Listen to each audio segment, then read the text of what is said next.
The rain fell in cold, relentless sheets, drumming on the black umbrellas that dotted the cemetery like bruises on a pale landscape. I stood at the edge of the grave, my hands clenched so tightly around the folded program that the paper cut into my skin. My son, Daniel, and his wife, Emily, were gone. A car accident, they said. A single moment, a patch of ice, and everything I had left in this world was ripped away. The words of the pastor blurred into the sound of the rain, and I felt nothing but a hollow ache, a numbness that pressed against my ribs and made it hard to breathe. I barely noticed the people who came to offer their condolences, their faces a blur of pity and discomfort. I just wanted to be alone, to let the grief swallow me whole. But as the last handful of earth thudded onto the casket, a man in a dark suit stepped forward. He was older, with silver hair and sharp eyes that missed nothing. "Mr. Carter," he said quietly, his voice cutting through the fog in my mind. "I'm Thomas Reed, Daniel's lawyer." He reached into his coat and pulled out a small, heavy envelope. Inside, I felt the unmistakable shape of keys. "Your son left this for you. He wanted you to have it, no matter what." I stared at the envelope, my heart pounding. "What is it?" I asked, my voice barely more than a whisper. "The address is inside," he said, pressing the envelope into my hand. "He said you'd understand when you got there." For a moment, I just stood there, the cold metal burning against my palm. Then, without another word, I turned and walked away from the grave, the envelope clutched to my chest like a lifeline. If you enjoy powerful stories like this, don't forget to subscribe for more. The drive out to the farmhouse was a blur. The rain had stopped, but the sky was still heavy and gray, the fields on either side of the road slick with mud.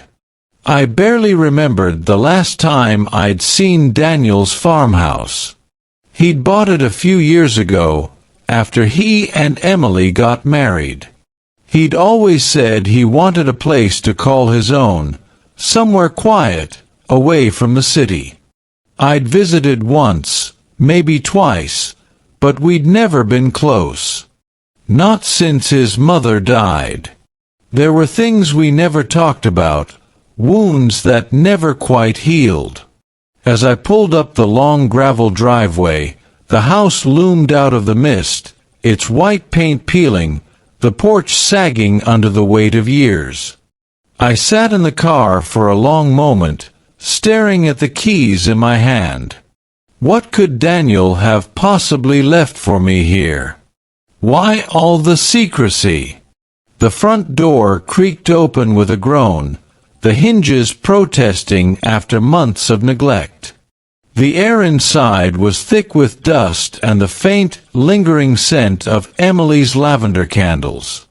I stepped into the living room, my footsteps echoing on the hardwood floor. The house was exactly as they'd left it, coats still hanging by the door, a half-finished puzzle on the coffee table, Daniel's old guitar propped in the corner. It felt wrong, like I was trespassing in a life that no longer existed. I wandered through the rooms, searching for some sign, some clue as to why I was here. But everything seemed ordinary, untouched by the tragedy that had shattered my world. Then I noticed the envelope again, still clutched in my hand. I tore it open, my fingers trembling. Inside was a single sheet of paper, folded neatly. On it, in Daniel's careful handwriting, was a short note. "Dad, if you're reading this, it means I'm gone. There's something you need to know. Go to the basement." The truth is there. My heart hammered in my chest. The basement. I'd never been down there. Daniel always kept it locked, said it was just storage. I found the basement key on the ring and made my way to the door at the end of the hall. The lock clicked open with a soft snick, and I descended the narrow stairs, the air growing colder with each step. At the bottom, I flicked on the light. The basement was cluttered with boxes and old furniture, but in the far corner, something caught my eye. A large metal filing cabinet, its drawers locked tight. Next to it, a battered safe. I knelt down, searching the key ring until I found one that fit. The safe swung open, revealing a stack of folders, each labeled in Daniel's handwriting. I pulled out the top one and flipped it open. What I saw made my blood run cold. Bank statements, legal documents, letters, evidence of something I never could have imagined. My son had been hiding a secret life, one that involved far more than a quiet farmhouse and a loving marriage. As I read through the papers, a picture began to form, one of betrayal, deception, and a web of lies that stretched back years. There were letters from someone I didn't recognize, threats, and warnings. There were documents that suggested Daniel had been fighting a legal battle, one he'd kept hidden from everyone, even Emily. My hands shook as I realized the truth. My son had been protecting me from something, shielding me from a storm I never saw coming. But now, with him gone, that storm was about to break over my head. Suddenly, I heard a noise upstairs, a soft thud, like a door closing. My heart leapt into my throat. I wasn't alone in the house. I froze, listening, every muscle tensed. The silence stretched on, thick and suffocating. Then, another sound, a creak on the floorboards above. Someone was here, searching for the same secrets I'd just uncovered. And in that moment, I knew, whatever Daniel had been hiding, it was dangerous. And now, it was up to me to finish what he started. I stood frozen at the bottom of the basement stairs, the folder of secrets trembling in my hands. The sound from upstairs echoed in my ears, each creak and shuffle a reminder that I was no longer alone in Daniel's farmhouse. My mind raced. Who could it be? A neighbor, a thief, or someone connected to the storm of secrets my son had left behind? I pressed myself against the cool concrete wall, listening as footsteps moved slowly across the floor above. My heart pounded so loudly I was sure whoever was up there could hear it. I forced myself to breathe, to think. Daniel had always been careful, methodical. If he'd hidden these documents, he must have known someone would come looking for them. And now, that someone was here.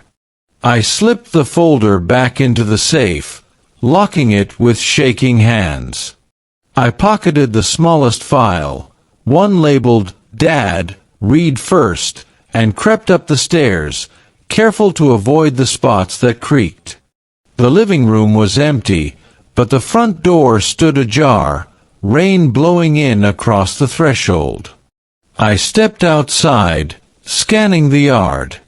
A dark sedan idled at the end of the driveway, its headlights off. As I watched, a figure climbed in and the car sped away, tires spitting gravel. Whoever it was, they'd been searching for something, and I had a sinking feeling they'd be back. Back inside, I locked the door and drew the curtains, my hands still trembling. I sat at the kitchen table and opened the file Daniel had left for me. Inside was a letter, written in his familiar, careful script. "Dad, if you're reading this, I'm sorry. I never wanted you to be involved, but I had no choice. Someone has been trying to take everything from us, the farm, the business, even our name. I've been fighting them in court, but it's bigger than I thought. If anything happens to me, you need to finish what I started. Trust no one. The evidence is in the safe. Use it. Protect our family." My throat tightened as I read the words.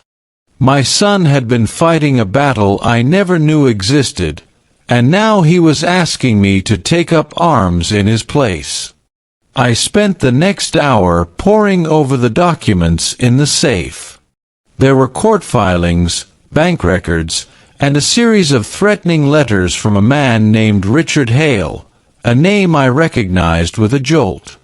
Richard had been Daniel's business partner years ago, before a falling out that left them bitter enemies. According to the documents, Richard had been trying to seize control of Daniel's company through a series of legal maneuvers, using forged documents and false claims. Daniel had been fighting him in court, but the case was still unresolved at the time of his death. The more I read, the clearer it became. Richard was ruthless, and he would stop at nothing to get what he wanted. A sudden knock at the door made me jump. I gathered the files and hid them under the floorboards in the living room, just as Daniel's letter had instructed. I opened the door a crack, my heart pounding. On the porch stood Thomas Reed, the lawyer who had given me the keys. He looked tired, his eyes shadowed with worry. "Mr. Carter, may I come in?" he asked quietly. I nodded, stepping aside to let him in. He glanced around the room, his gaze lingering on the locked basement door. "I see you found what Daniel left for you," he said softly. I nodded, unable to find my voice. Thomas sat across from me at the table, his hands folded. "I need to be honest with you," he said. Daniel was in deep trouble. Richard Hale is dangerous, and he's not working alone.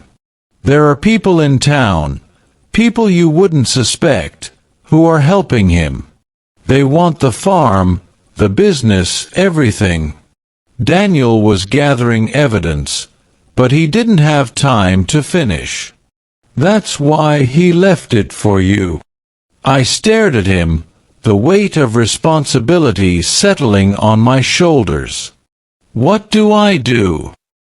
I asked, my voice barely more than a whisper. Thomas leaned in, his voice urgent. "You need to take this to court. But you have to be careful. If Richard finds out you have the evidence, he'll come after you. You need to move quickly, and you need to trust no one." As Thomas spoke, a plan began to form in my mind. I would finish what Daniel started. I would gather the evidence, build the case, and take Richard down, legally, methodically, and without violence. But first, I needed to know who I could trust. I decided to start with Emily's family. They had always been close to Daniel, and I hoped they might have information that could help me. I called Emily's mother, Linda, and asked if I could come by. She sounded surprised, but agreed to meet me the next morning. That night, I barely slept. Every sound in the old farmhouse set my nerves on edge. I kept the files close, reading and rereading Daniel's notes, searching for anything I might have missed. As dawn broke, I made a decision. I would not let Richard win. I would not let my son's legacy be destroyed by greed and betrayal. I would fight, not with fists, but with truth and evidence. And I would do it for Daniel, for Emily, and for myself. The next morning, I drove to Linda's house, the files locked in the trunk of my car. She greeted me at the door, her eyes red from crying. We sat in her kitchen, the air thick with grief and unspoken questions. I told her everything, about the farmhouse, the files, and the battle Daniel had been fighting. To my surprise, she nodded, her expression hardening. I knew something was wrong, she said quietly. Emily was worried, but she wouldn't tell me what was going on. She said Daniel was protecting us. She reached into a drawer and pulled out a small, leather-bound journal. Emily kept this. Maybe it will help. I took the journal, my hands shaking. As I flipped through the pages, I found notes, dates, and names, pieces of a puzzle that Daniel and Emily had been trying to solve together. And at the very back, a single line that made my blood run cold. If anything happens to us, trust only Dad. He'll know what to do. In that moment, I realized the full weight of what I had inherited, not just a farmhouse, but a legacy of courage, love, and a fight for justice that was far from over. But as I left Linda's house, I noticed a car parked down the street, its windows tinted dark. The same sedan from the farmhouse. Someone was watching me, waiting for me to make a mistake. The game had begun, and I was already a player. The next move was mine. I drove back to the farmhouse with Emily's journal on the passenger seat, my mind racing with questions and possibilities. The weight of responsibility pressed down on me, but beneath it, something else was stirring, a quiet, determined anger. My son and daughter-in-law had died with secrets, but they'd also left me a map, a way forward. I gripped the steering wheel tighter as I passed the same dark sedan parked a few blocks from Linda's house. Its engine idled, exhaust curling into the morning air. I didn't look over, but I felt the eyes on me, cold and calculating. Whoever was inside wanted me to know I was being watched. I refused to give them the satisfaction of seeing me rattled. Back at the farmhouse, I locked the doors and drew the curtains tight. I sat at the kitchen table, spreading out Daniel's files and Emily's journal. The journal was filled with Emily's neat handwriting, lists of phone calls, meetings, and cryptic notes about the partnership and the land. There were names I recognized from Daniel's business, and others I didn't. One entry caught my eye. RH meeting at courthouse. Daniel says not to trust anyone, even family. My stomach twisted. RH had to be Richard Hale. But what did she mean about not trusting family? Was there someone else involved, someone closer than I realized? I spent hours cross-referencing the journal with the documents from the safe. The more I read, the clearer the picture became. Richard had been orchestrating a hostile takeover of Daniel's business, using forged signatures and shell companies to siphon money and assets. He'd even tried to bribe a judge, according to one of Emily's notes. But the most damning evidence was a series of emails between Richard and someone identified only as J. The emails discussed payments, threats, and a plan to remove obstacles. My hands shook as I realized what that might mean. Had Daniel and Emily's accident really been an accident?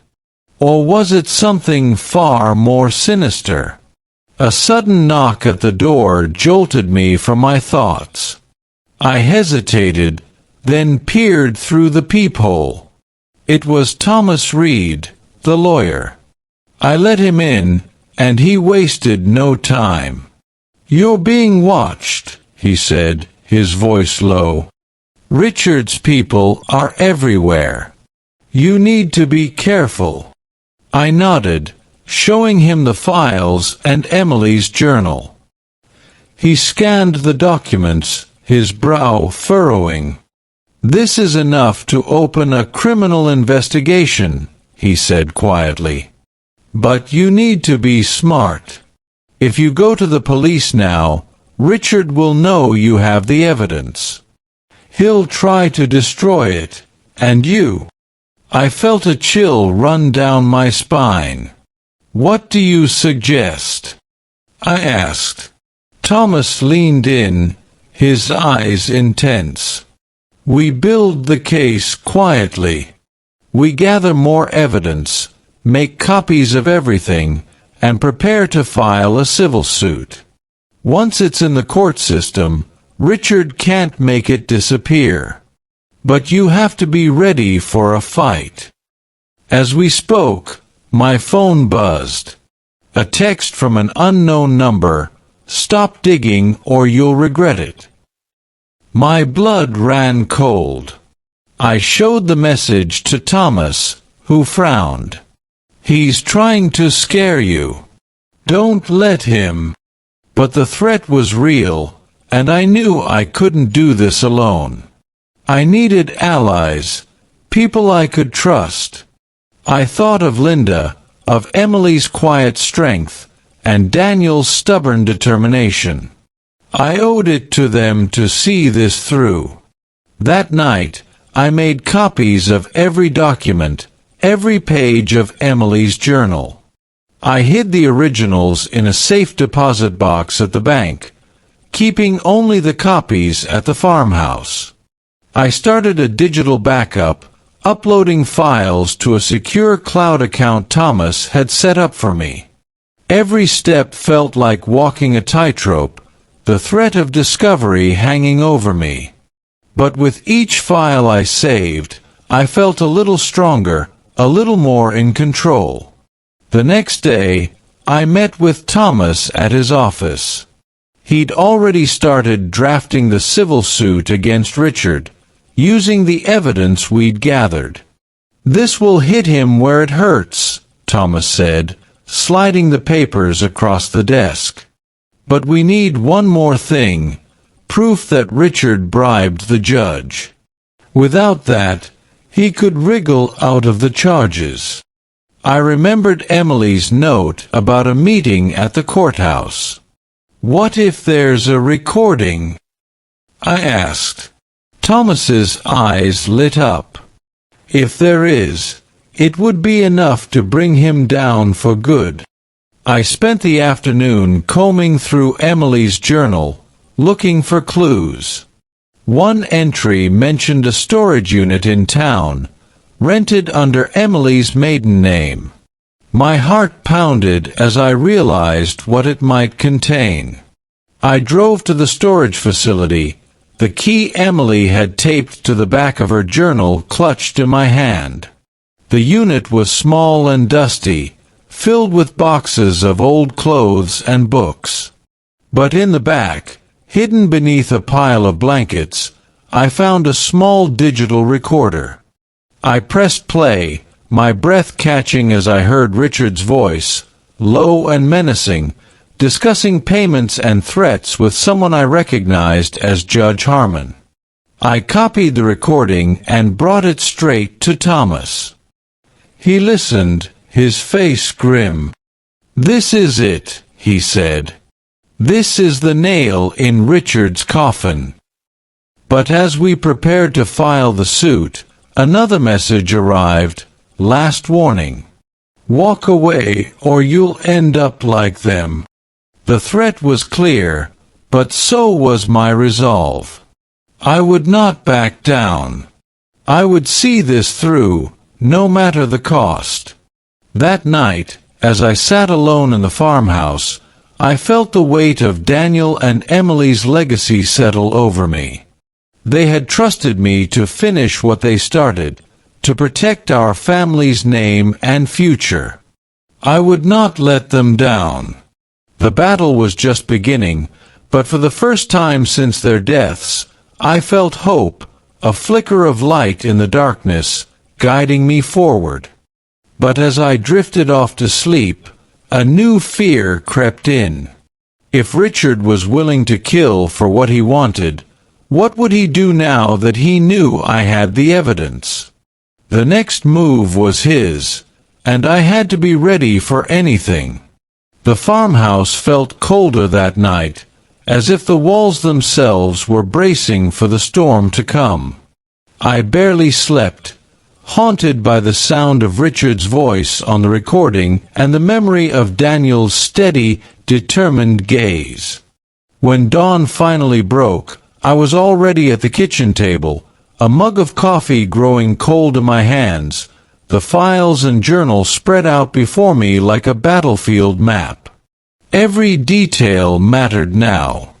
Every name, every date, every cryptic note from Emily or Daniel could be the difference between justice and defeat.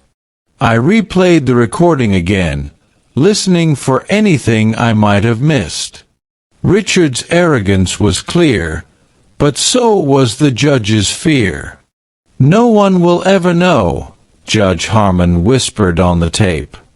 "Just make sure the old man never gets his hands on this land." The words sent a chill through me. I was the old man now, the last line of defense for everything Daniel and Emily had built. I called Thomas as soon as the sun was up.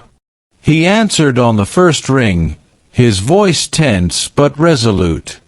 "We're ready," he said. I filed the civil suit and submitted the evidence to the state attorney. The judge will be forced to recuse himself, and Richard will be served within the hour. Relief and anxiety warred inside me. This was the point of no return. I thanked Thomas and hung up, my hands shaking. I knew Richard would not take this lying down. He would fight, and he would fight dirty. As if on cue, my phone rang again. This time, the number was blocked. I hesitated, then answered. Richard's voice was smooth, almost friendly. "John, I hear you've been busy," he said. "Digging up old bones, making trouble for people who just want to move on. I'd hate for you to get hurt, or for your late son's memory to be tarnished." The threat was thinly veiled, but unmistakable. I forced myself to stay calm. "You're finished, Richard," I said, my voice steady. "I have everything I need to prove what you did. It's over." There was a pause, then a low chuckle. "We'll see about that, old man. Some secrets are better left buried." The line went dead, but the words lingered, heavy and poisonous. I spent the morning double-checking my security. I changed the locks, installed cameras, and made sure the files were safe. I called Linda, warning her to be careful. She promised to stay with friends until things settled down. I hated dragging her into this, but I couldn't risk her safety. As I worked, I thought about Daniel and Emily, how they must have felt, living with this fear every day, fighting a battle no one else could see. My anger hardened into resolve. I would not let Richard win. I would not let my son's sacrifice be in vain. By noon, the first shots had been fired. Richard's lawyers filed a countersuit, accusing Daniel of fraud and embezzlement. The local news picked up the story, splashing Daniel's name across headlines, twisting the truth until it was almost unrecognizable. I watched in disbelief as reporters camped outside the farmhouse, their cameras hungry for scandal. My phone rang non-stop, calls from old friends, distant relatives, even strangers, all wanting to know the real story. I said nothing, refusing to give Richard the satisfaction of seeing me break. But the pressure was relentless. That afternoon, I received a letter from the bank. Daniel's business accounts had been frozen, pending investigation. The farm's mortgage was suddenly in question. I felt the walls closing in, the weight of Richard's power pressing down on me. For a moment, I faltered. Was I doing the right thing? Was I risking everything for a fight I couldn't win? I thought of Daniel's letter, of Emily's journal, of the trust they had placed in me. I straightened my shoulders and picked up the phone. It was time to fight back. I called Thomas and asked him to arrange a press conference. If Richard wanted a public battle, I would give him one. That evening, I stood on the farmhouse porch, the cameras glaring in my face, and told the world the truth.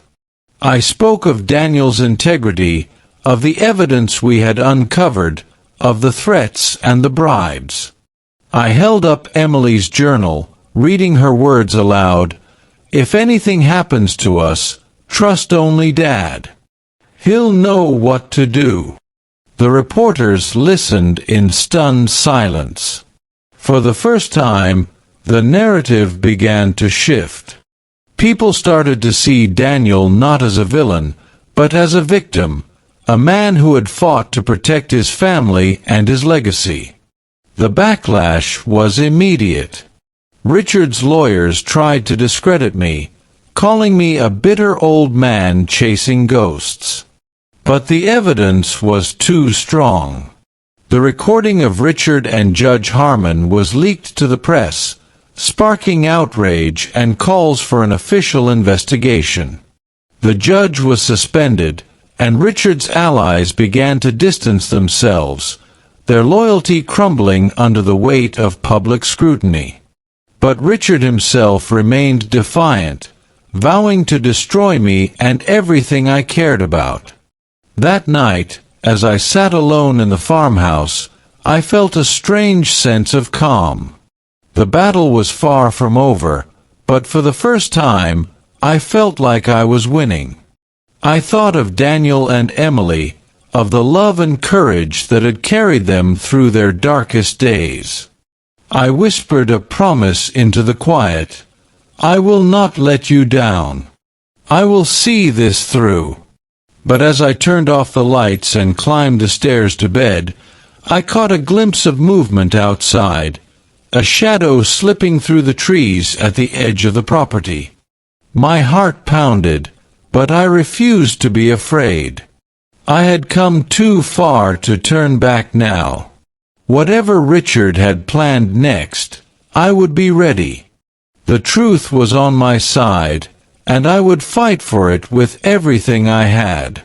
And as the farmhouse settled into silence, I realized something else. I was no longer just fighting for Daniel and Emily. I was fighting for myself, for my dignity, my name, and the future of everything we had built.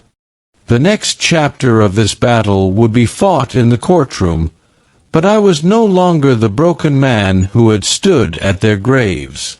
I was ready, and I would not be defeated.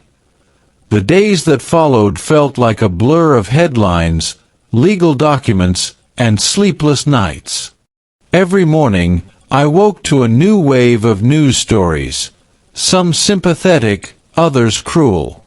The farmhouse became a fortress, reporters and curious neighbors circling like vultures, but I kept my focus on the files, the evidence, and the memory of Daniel and Emily. Thomas called daily, updating me on the case's progress. The state attorney had opened a formal investigation into Judge Harmon, and Richard's business associates were being subpoenaed. Still, Richard's countersuit loomed over everything, threatening to drag Daniel's name through the mud and destroy what little peace I had left. One afternoon, as I was sorting through another box of Daniel's papers, I found a letter addressed to me in Emily's handwriting. My hands shook as I opened it. "John," she wrote, "if you're reading this, it means we didn't make it. I know Daniel tried to protect you, but you deserve the truth. Richard isn't just after the business. He wants the land because of what's underneath it. There's an old mineral rights contract in the safe, signed decades ago.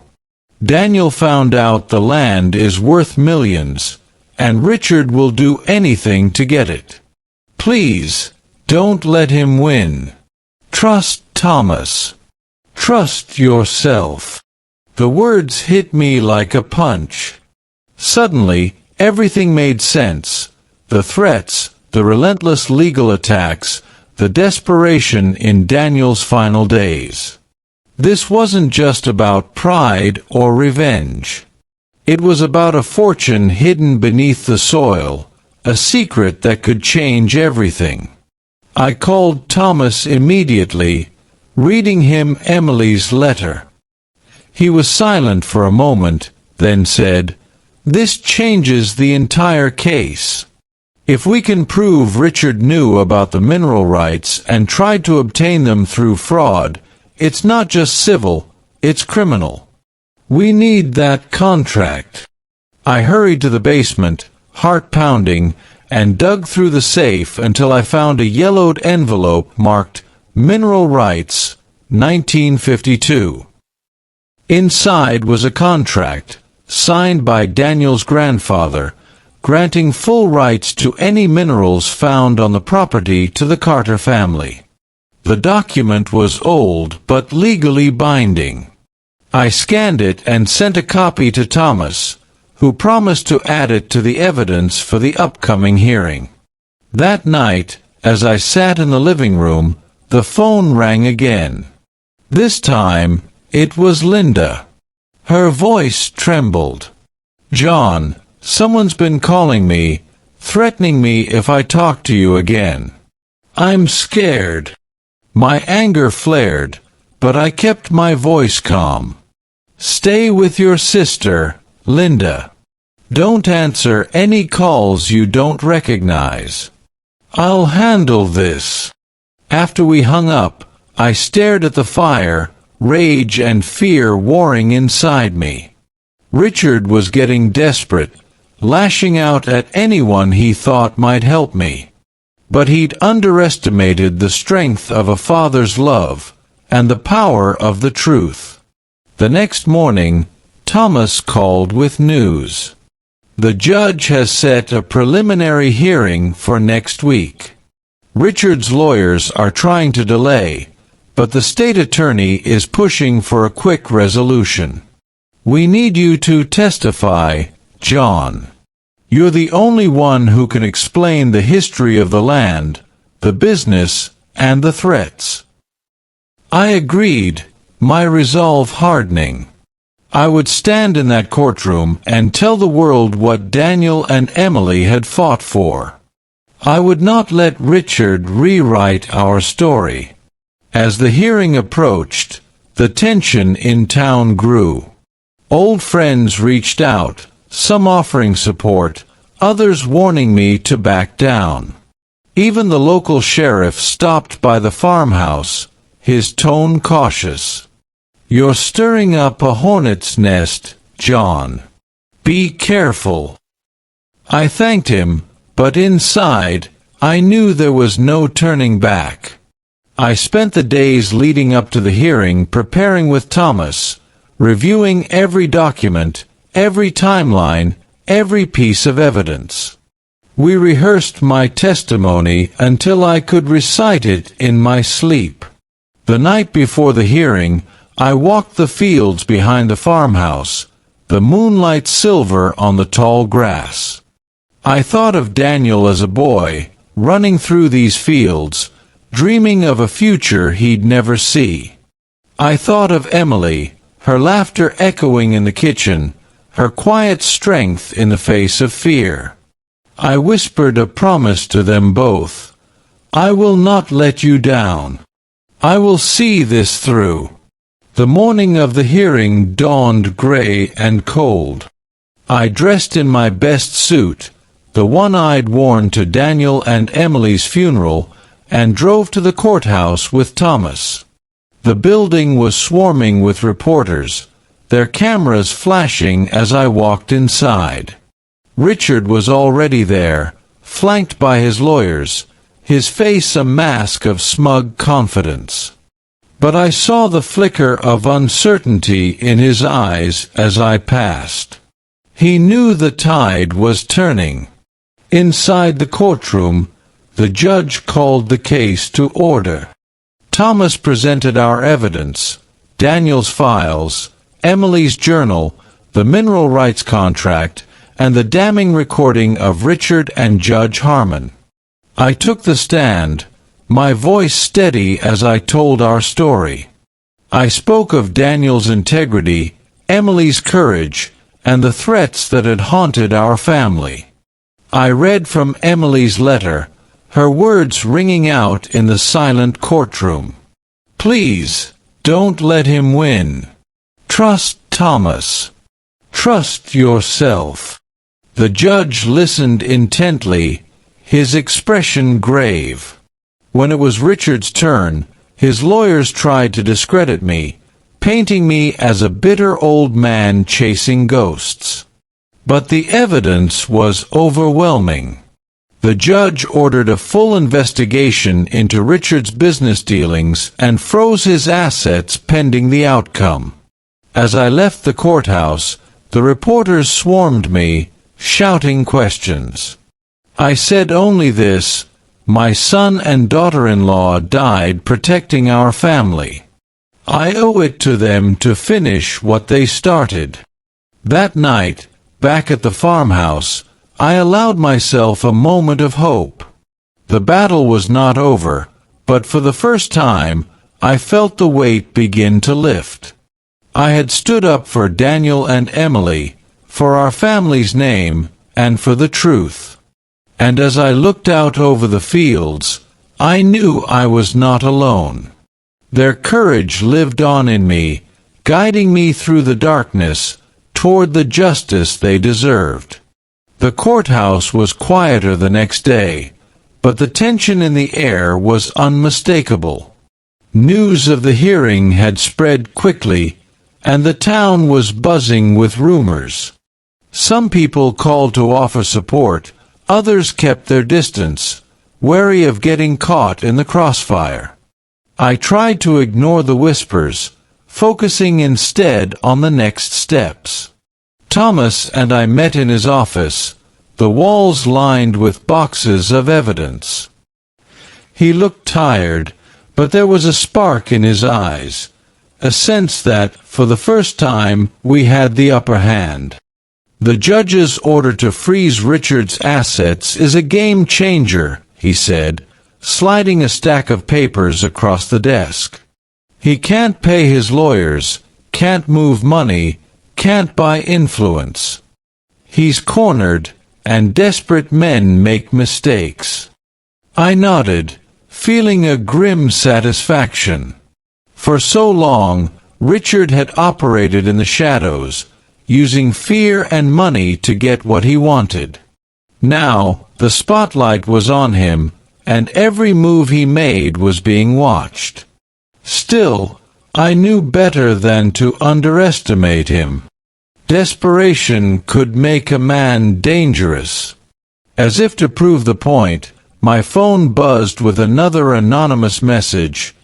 You think you've won, but you don't know everything. Walk away while you still can. I showed the message to Thomas, who frowned. "He's bluffing. He wants you scared, off balance. Don't give him that power." We spent the afternoon reviewing the evidence again, looking for any gaps Richard's lawyers might exploit. Emily's journal had become our roadmap, her careful notes guiding us through the maze of shell companies and forged documents.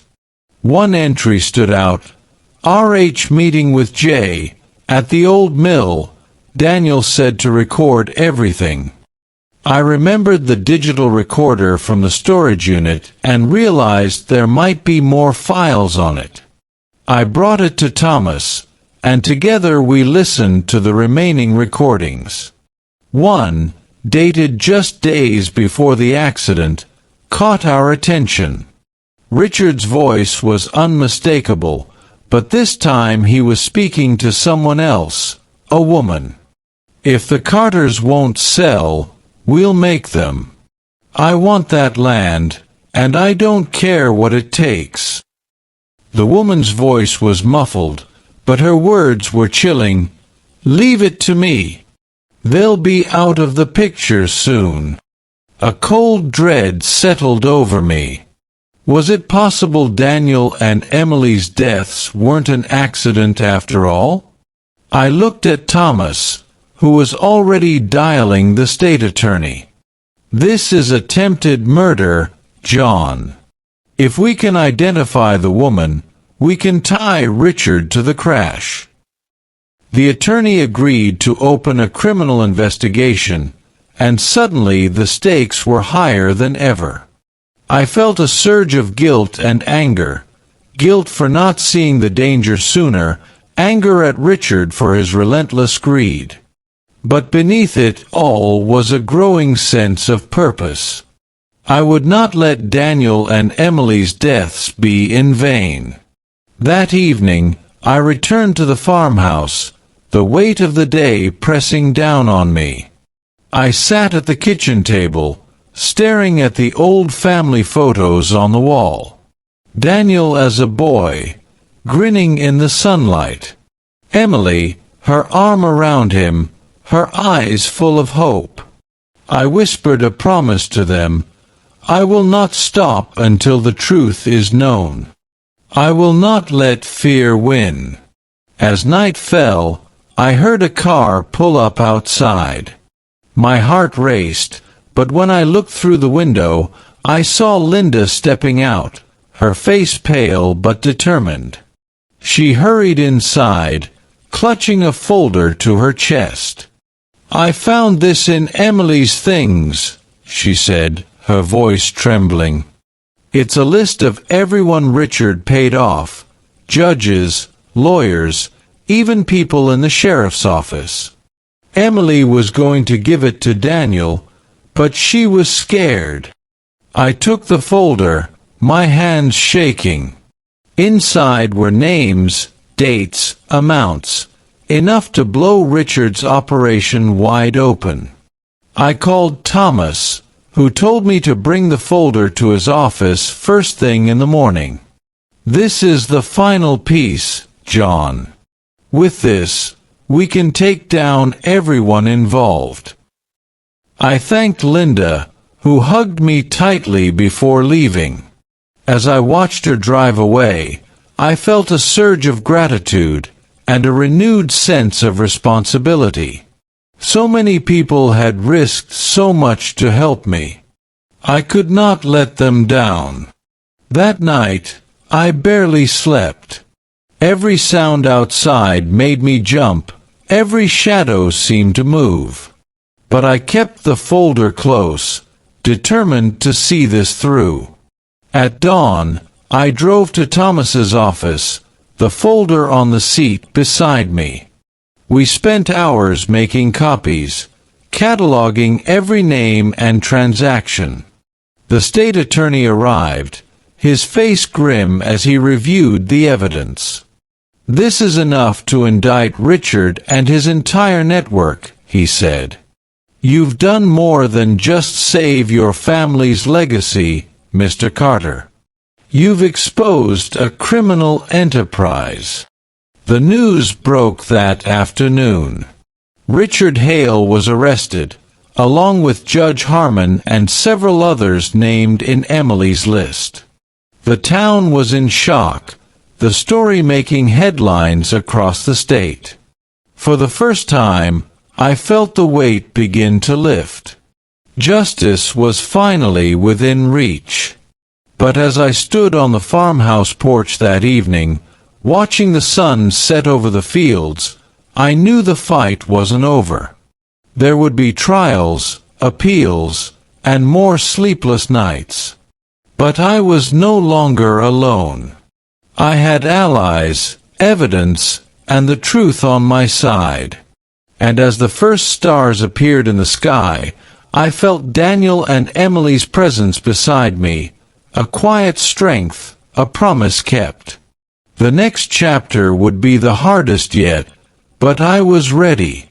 For my family, for our name, and for the future Daniel and Emily had dreamed of, I would see this battle through to the end.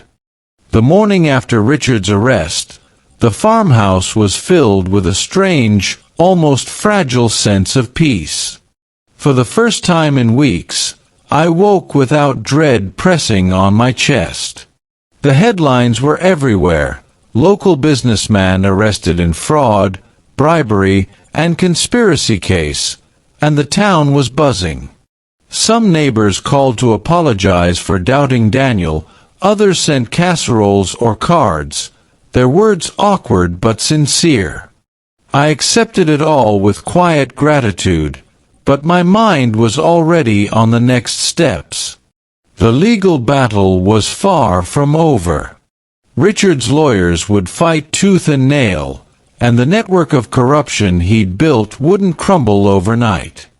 But the tide had turned, and I was determined to see it through, not just for Daniel and Emily, but for everyone who had been hurt by Richard's greed.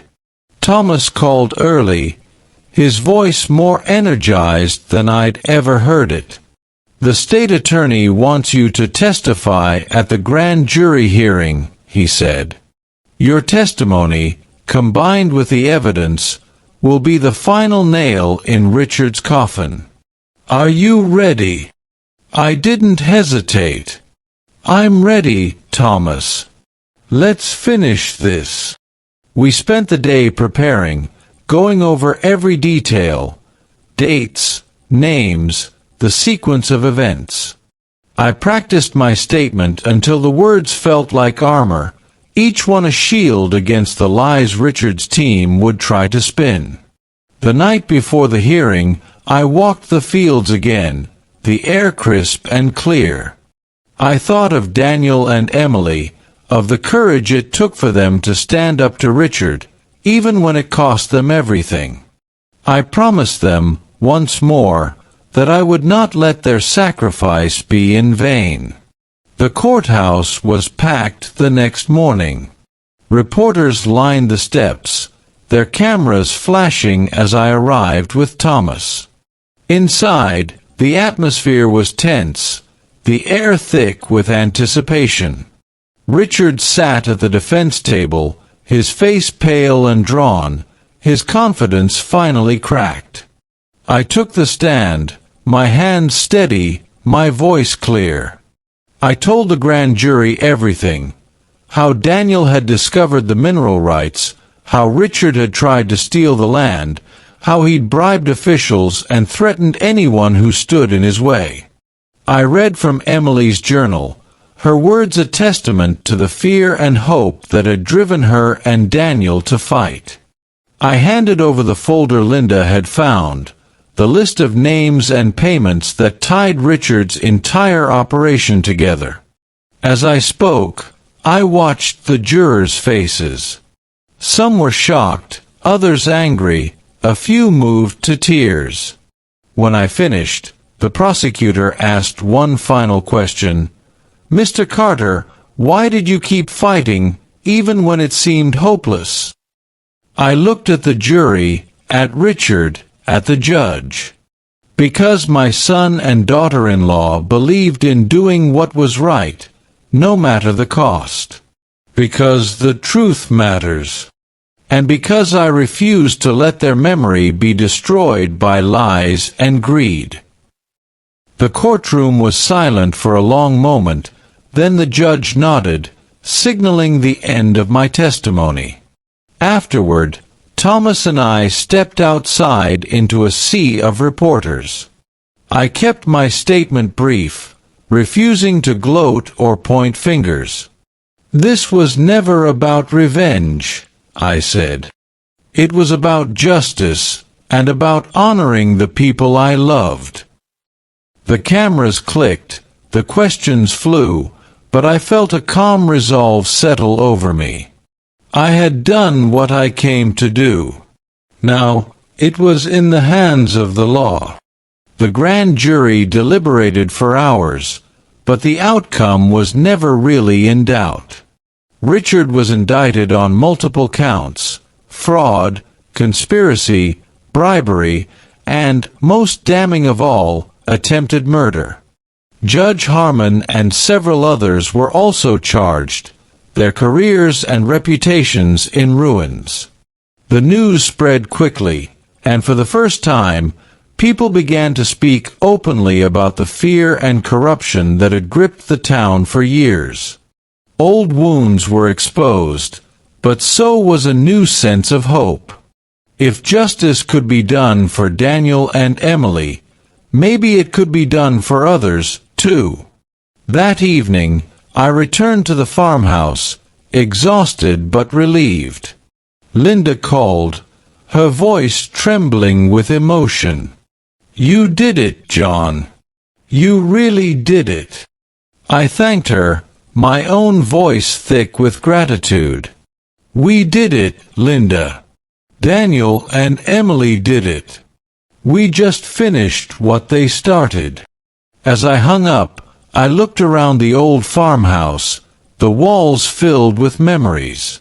For the first time, I allowed myself to grieve, not just for what I had lost, but for the years of fear and silence that were finally over. But even as the legal process moved forward, I knew there were still challenges ahead.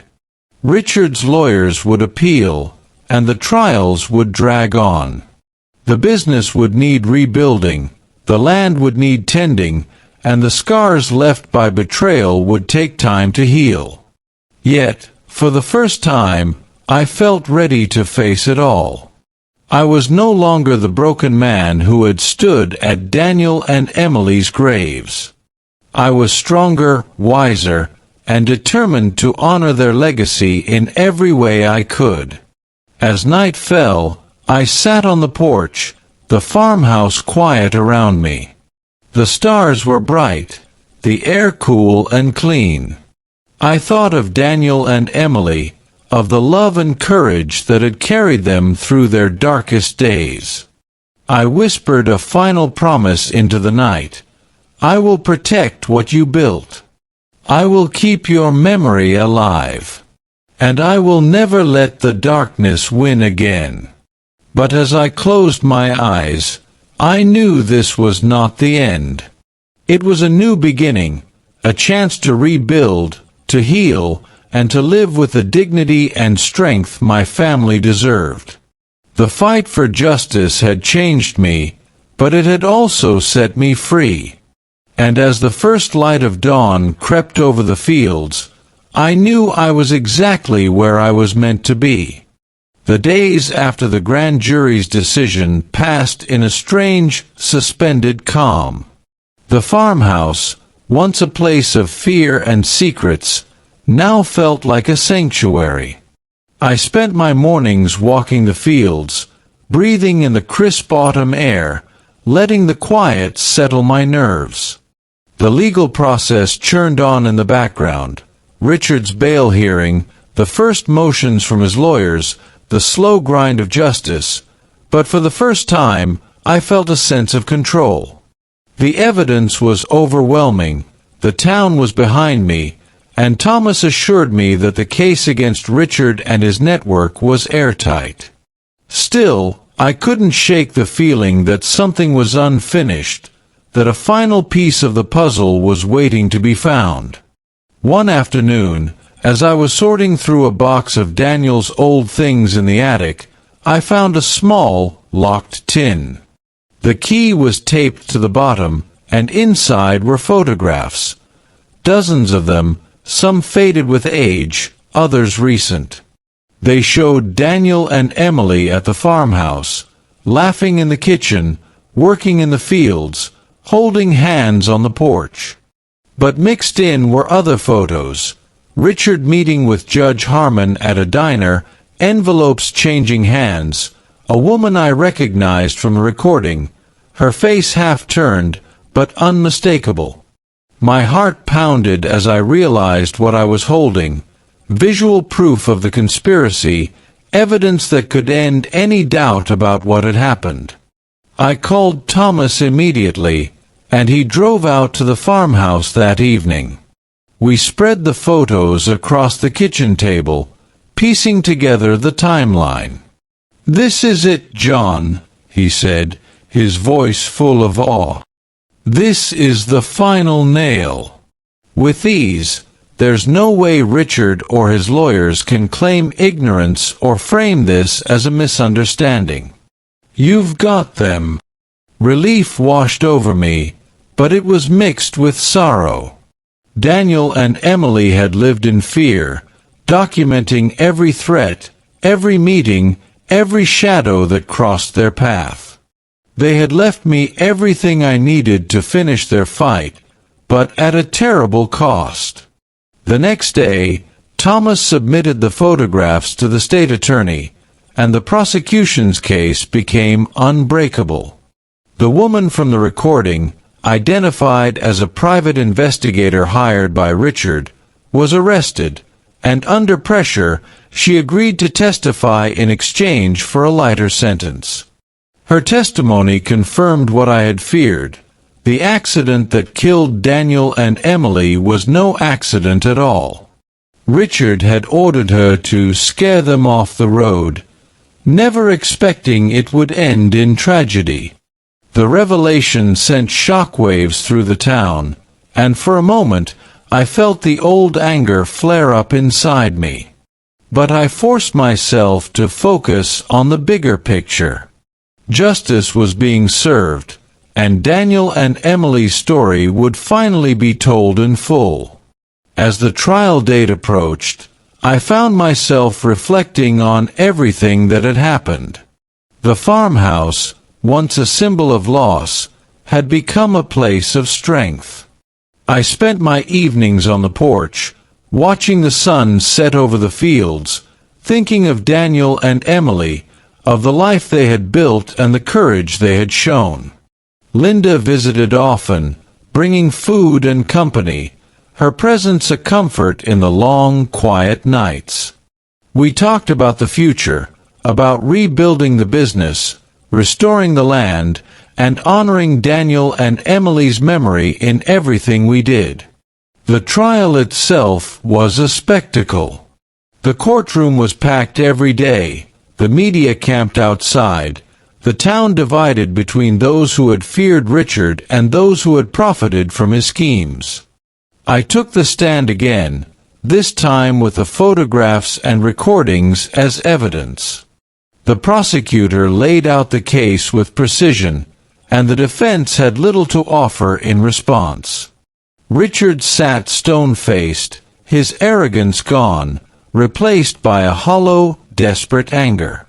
When the verdict finally came, guilty on all counts, the courtroom erupted in relief and applause.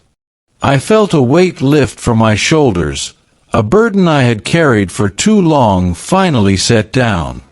After the trial, people approached me in the street, thanking me for standing up, for refusing to be silenced. Some apologized for doubting Daniel, for believing the lies Richard had spread. I accepted their words with humility, knowing that the real heroes were Daniel and Emily, whose courage had made everything possible. Thomas and I met one last time in his office, reviewing the final paperwork. "You did it, John," he said, shaking my hand. "You honored your son and daughter-in-law. You gave this town a second chance." That night, I returned to the farmhouse, the fields bathed in moonlight. I sat on the porch, the old rocking chair creaking beneath me, and let the memories wash over me. I thought of Daniel's laughter, Emily's gentle touch, the dreams they had for this land. I whispered a promise into the night. I will keep building, keep fighting, keep loving. I will make this place a home again, for them and for myself. But as I closed my eyes, I knew the story wasn't just about revenge or justice. It was about redemption, about finding strength in the face of loss, about the quiet power of truth. The farmhouse, once a place of secrets, was now a beacon, a reminder that even in the darkest times, hope can take root and grow. And as the first light of dawn crept over the horizon, I knew that Daniel and Emily's legacy would live on, not just in the land, but in every choice I made from that day forward. The weeks after the trial felt like waking up from a long, relentless storm. The farmhouse, once haunted by shadows and secrets, was now filled with sunlight and the gentle sounds of life returning. I spent my days repairing fences, tending the fields, and sorting through the last of Daniel and Emily's belongings. Each item I found, a faded photograph, a handwritten note, a favorite mug, was a reminder of the love and laughter that had once filled these rooms. The pain of their loss was still sharp, but it was no longer the only thing I felt. There was pride, too, and a quiet sense of accomplishment. I had kept my promise. I had fought for them, for the truth, and for the future they had dreamed of. The town was changing, too. With Richard and his network exposed, people began to speak more freely. Neighbors who had once kept their distance now stopped by to offer help or share stories about Daniel and Emily. The local paper ran a series of articles about the case, not just the scandal, but the courage it took to stand up to corruption. Linda became a regular visitor, and together we started planning a memorial for Daniel and Emily, a way to honor their memory and remind the community of what they had stood for. We decided to dedicate a section of the land as a public garden, a place where anyone could come to reflect, to heal, and to remember. One afternoon, as I was clearing brush near the old barn, I found Daniel's toolbox, still packed with his favorite tools. Inside was a note, written in his quick, looping script. "Dad, if you're reading this, it means you're still fighting. Don't give up. This land is worth more than money. It's our family, our history. Protect it, and it will protect you." I sat on the grass, the note in my hands, and let the tears come. For the first time, I allowed myself to grieve fully, to feel the weight of everything I had lost and everything I had gained. Daniel's words were a balm, a reminder that I was not alone, that his spirit, and Emily's, would always be a part of this place. The business, too, began to recover. With Richard's assets seized and his fraudulent claims dismissed, the court returned control of the company to me. It was a bittersweet victory. The office was quiet without Daniel's laughter, the staff subdued but hopeful. I called a meeting, standing in the same conference room where Daniel had once stood, and told them the truth. "We've been through hell," I said, my voice steady. "But we survived because we stood together. This company is more than numbers on a page. It's people, families, and futures. We will rebuild, and we will do it the right way." The room erupted in applause, and for the first time, I saw hope in their eyes. As the weeks turned to months, the farmhouse became a gathering place again.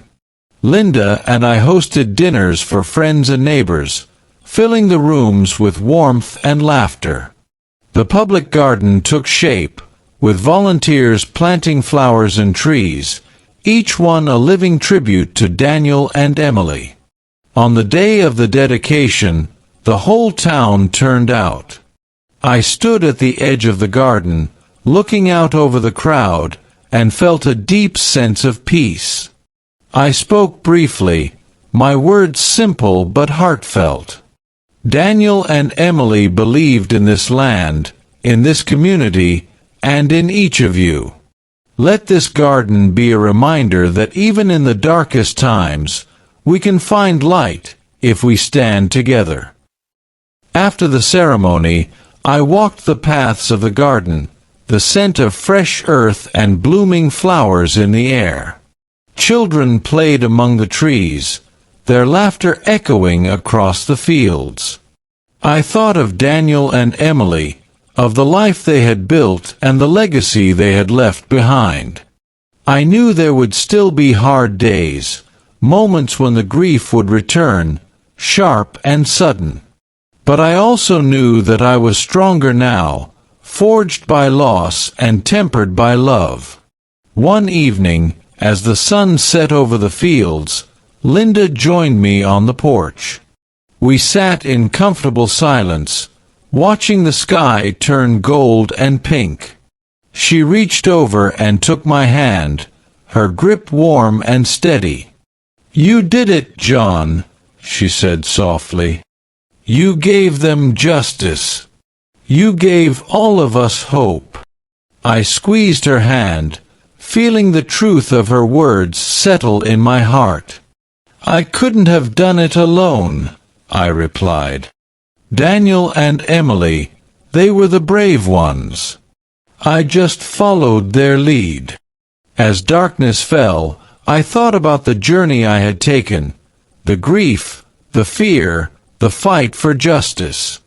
I thought about the man I had been, broken and lost, and the man I had become, stronger and more determined than I ever thought possible. The farmhouse, the land, the business, they were all symbols of something greater. The power of truth, the strength of family, and the enduring hope that even in the face of betrayal, we can find our way back to the light. And as the stars appeared overhead, I knew that Daniel and Emily's story was not just a tale of loss and revenge. It was a story of redemption, of healing, and of the quiet, unbreakable bonds that hold us together even when everything else falls apart. Their legacy would live on, not just in the land or the business, but in every act of kindness, every moment of courage, and every new beginning that grew from the seeds they had planted. As the first hints of spring touched the fields, I found myself waking each morning with a sense of purpose I hadn't felt in years. The farmhouse, once a place of sorrow, was now alive with the sounds of new beginnings, birds nesting in the eaves, neighbors stopping by with seedlings for the garden, laughter echoing from the kitchen as Linda and I prepared meals for friends. The public garden flourished, a living memorial to Daniel and Emily, and people from all over town came to walk its paths, to remember and to heal. I often sat on the porch in the evenings, watching the sun dip below the horizon, feeling the peace that had finally settled over this land. Yet, even as life moved forward, the lessons of the past lingered, shaping every decision I made. The business, too, was thriving. With Richard's influence gone and the company's reputation restored, new opportunities emerged. Former clients returned, and new ones arrived, drawn by the story of resilience and integrity that now defined our name. I worked closely with the staff, making sure everyone felt valued and heard. We implemented new policies: transparency, fair wages, community involvement, everything Daniel and Emily had dreamed of but never had the chance to see through. Their vision became my mission, and every success felt like a tribute to their memory. There were challenges, of course, setbacks, disagreements, moments of doubt, but I faced them all with the quiet strength I had learned through the ordeal. One afternoon, as I was reviewing contracts in the office, Thomas stopped by. He looked more relaxed than I'd ever seen him, a smile tugging at the corners of his mouth. "You know, John," he said, settling into a chair, "I've handled a lot of cases in my career, but I've never seen a turnaround like this. You didn't just win a legal battle, you changed this town." I shook my head, humbled. I just did what I had to do. Daniel and Emily, they were the real heroes. Thomas nodded, his expression thoughtful. "Maybe. But you were the one who stood up when it mattered most. Don't forget that." His words stayed with me long after he left, a reminder that sometimes the greatest victories are the ones we never expected to fight. As the weeks passed, I found myself drawn more and more to the land. I spent hours in the garden, planting, weeding, watching the first shoots push through the soil.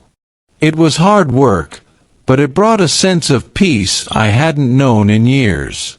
Linda often joined me, her laughter brightening even the cloudiest days. We talked about the future, about expanding the garden, starting a scholarship in Daniel and Emily's name, maybe even opening the farmhouse for community events. The possibilities felt endless, each one a way to honor the past while building something new. One evening, as we sat on the porch watching the fireflies dance, Linda turned to me, her eyes shining. "Do you ever regret it, John? Fighting so hard, risking so much?" I thought for a moment, the memories of fear and loss flickering through my mind. "No," I said quietly. "I regret the pain, the loss. But I don't regret standing up for what was right. Daniel and Emily deserved justice. This town deserved the truth. And I needed to find myself again, to remember who I was." She squeezed my hand, her smile gentle. "You did more than that.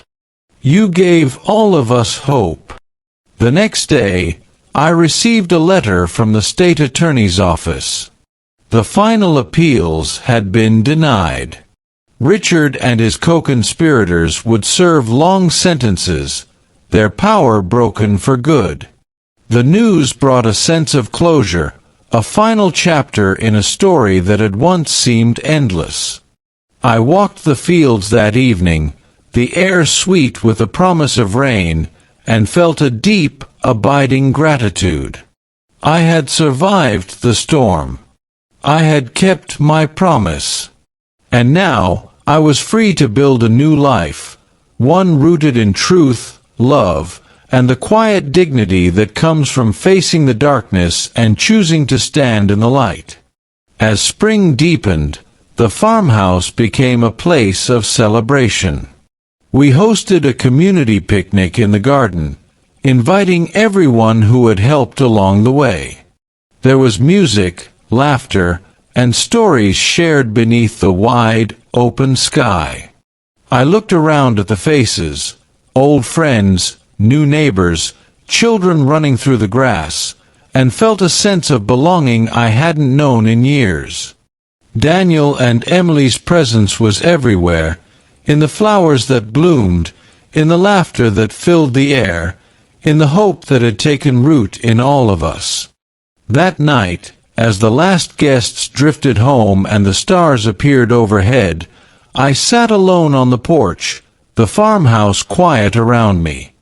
I thought of the journey I had taken, the grief, the betrayal, the fight for justice, and felt a profound sense of peace. I had honored Daniel and Emily, not just with words, but with actions. I had rebuilt what was broken, not just in the land or the business, but in myself. And as I looked out over the fields, I knew that their legacy would endure, not just in the garden or the company, but in every life they had touched, every heart they had inspired. The story was not just mine or theirs. It belonged to everyone who had found the courage to stand up, to speak out, to believe in the power of truth and love. And as the dawn broke over the farmhouse, I knew that whatever challenges lay ahead, I was ready to face them, with dignity, with hope, and with the unbreakable strength of a father's love.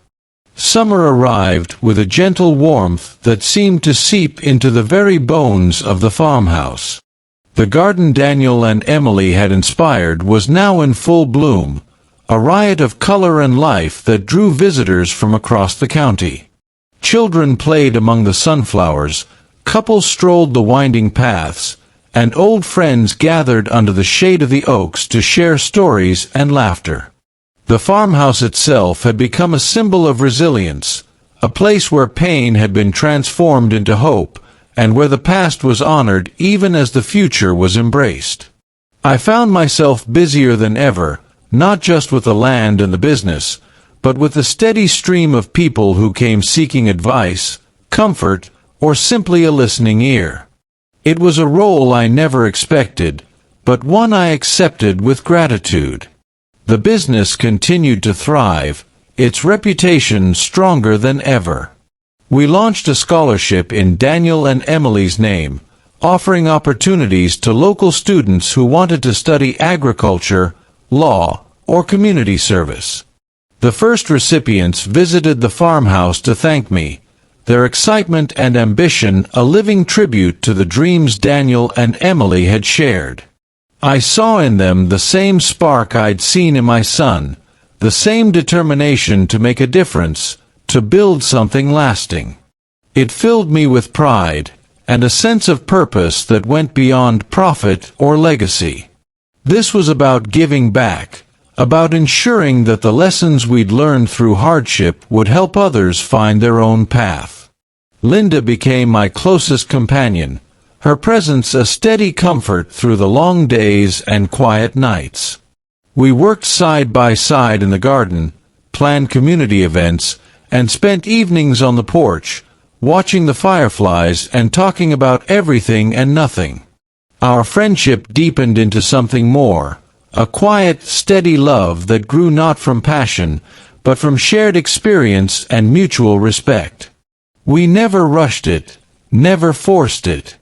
It was simply there, a gentle current beneath the surface of our lives, guiding us forward. One afternoon, as we were preparing for the annual Harvest Festival, Thomas stopped by with news. "The state attorney's office is closing the case," he said, a smile on his face. "All appeals have been exhausted. Richard and his partners will serve their full sentences. The land, the business, everything is secure." "You did it, John." I felt a wave of relief, mixed with a bittersweet sense of finality. The fight was truly over. The shadows that had haunted us for so long had finally been banished, replaced by the bright, clear light of justice. That evening, I walked the fields alone, the air thick with the scent of wildflowers and fresh-cut hay. I thought of Daniel and Emily, of the journey we had taken together, even after their deaths. I remembered the fear, the anger, the moments when I wanted to give up. But I also remembered the courage, the love, and the unwavering belief that the truth would prevail. I whispered a quiet thank you to them, to Linda, to Thomas, and to everyone who had stood by me. I knew I could never repay the debt I owed, but I could honor it, by living each day with integrity, by helping others, and by keeping the memory of Daniel and Emily alive in everything I did. The Harvest Festival was a triumph. The whole town turned out, filling the garden and the farmhouse with music, laughter, and the smell of home-cooked food. I gave a short speech, thanking everyone for their support and reminding them that the real victory belonged to the community, to the people who had refused to be cowed by fear or silenced by corruption. As the sun set and the first stars appeared, I looked around at the faces of friends, neighbors, and strangers who had become family. I felt a deep, abiding peace, a sense that, at last, we had come through the fire and found our way home. Later that night, as Linda and I sat on the porch, she took my hand in hers. "You know, John," she said softly, "I think Daniel and Emily would be proud of you. Not just for what you did, but for who you've become." I squeezed her hand, my heart full. "I hope so, Linda. I hope they know how much they meant to me, how much they still mean." She smiled, her eyes shining in the moonlight. "They do. And so do I." As the farmhouse settled into quiet, I reflected on the journey that had brought me here. I had faced betrayal, loss, and fear, but I had also found strength, love, and redemption. I had learned that justice is not always swift, nor is healing easy. But with patience, courage, and the support of those we love, even the deepest wounds can be healed. The land, the business, the garden, they were all symbols of that healing, living proof that hope can grow in even the hardest soil. And as I drifted off to sleep, the sounds of the festival still echoing in the night, I knew that the story was not ending, but beginning again. A new chapter, filled with promise, built on the foundation of truth, love, and the unbreakable bonds of family. The final days of summer brought a golden hush to the farmhouse, the kind of peace that settles only after a long, hard battle has been won. The garden was at its fullest, sunflowers towering over the paths, bees humming in the lavender, and the laughter of children drifting through the open windows. I spent my mornings walking the land, feeling the earth beneath my boots, remembering the years when every step felt heavy with grief and uncertainty. Now, each step was lighter, filled with gratitude for the journey that had brought me here. The farmhouse, once a place of secrets and sorrow, had become a home again, a place where memories were honored and new ones were made every day. Linda and I had settled into a gentle rhythm, our days shaped by the seasons and the needs of the land. We worked side by side, tending the garden, repairing fences, and planning for the future. Our love was quiet but deep, a steady presence that filled the spaces left by loss. Sometimes, in the evenings, we would sit on the porch and talk about Daniel and Emily, about their dreams, their courage, and the legacy they had left behind. We spoke of the battles we had fought, the friends who had stood by us, and the lessons we had learned about justice, forgiveness, and the power of truth. The business continued to grow, its reputation restored and its future secure. The scholarship fund in Daniel and Emily's name had already helped several local students pursue their dreams, and the public garden had become a gathering place for the whole community. People came not just to remember, but to celebrate, to plant new seeds, to share stories, to find hope in the beauty that had grown from so much pain. I saw in their faces the same resilience that had carried me through the darkest days, and I knew that Daniel and Emily's spirit lived on in every act of kindness, every moment of courage, every new beginning. One afternoon, as I was cleaning out the last of the old storage shed, I found a box I hadn't seen before. Inside were letters, some from Daniel, others from Emily, written during the months when the legal battle was at its fiercest. Their words were full of fear and hope, doubt and determination. "If you're reading this, Dad," Daniel had written, "it means you kept fighting. It means you didn't let them win. I'm proud of you. I hope you found peace." Emily's letter was softer, but just as powerful. "Thank you for loving us, for believing in us, for never giving up. This land is yours now. Make it a place of joy." I sat in the shed for a long time, the letters in my hands, tears streaming down my face. I realized then that the true victory wasn't in the courtroom or the headlines, but in the quiet moments of forgiveness and healing that had followed.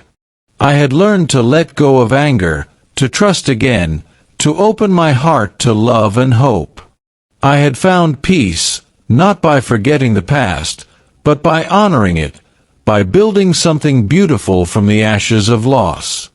The final act of closure came on a bright September morning, when the town gathered for the unveiling of a memorial stone in the garden. The whole community was there, friends, neighbors, even some who had once doubted or opposed us. I spoke briefly, my voice steady. Daniel and Emily taught us that the truth is worth fighting for, that love is stronger than fear, and that even in the darkest times, hope can take root and grow. This garden is their legacy, and ours. Let it remind us all that justice, forgiveness, and love are the seeds of a better future. As the crowd dispersed, I stood by the stone, tracing the names carved into its surface. Linda joined me, her hand warm in mine. "They'd be proud of you, John," she whispered. I smiled, feeling the truth of her words settle deep in my heart. "I hope so," I said. "I hope they know how much they're loved." That evening, as the sun set over the fields, I sat on the porch one last time, the farmhouse quiet around me. I thought of the journey I had taken, the grief, the betrayal, the fight for justice, and the long, slow path to healing. I thought of Daniel and Emily, of Linda, of Thomas, and of all the people who had helped me find my way. I realized that I was no longer the man who had stood at their graves, broken and lost. I was stronger now, wiser, and filled with a sense of purpose and peace I had never known before. The story of the farmhouse, of Daniel and Emily, of the fight for justice and the triumph of love, was not just my story.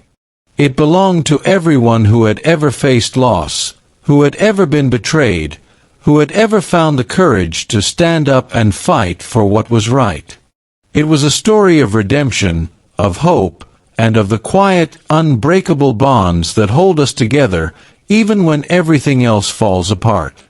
As darkness fell and the first stars appeared in the sky, I whispered a final promise to Daniel and Emily, to Linda, and to myself.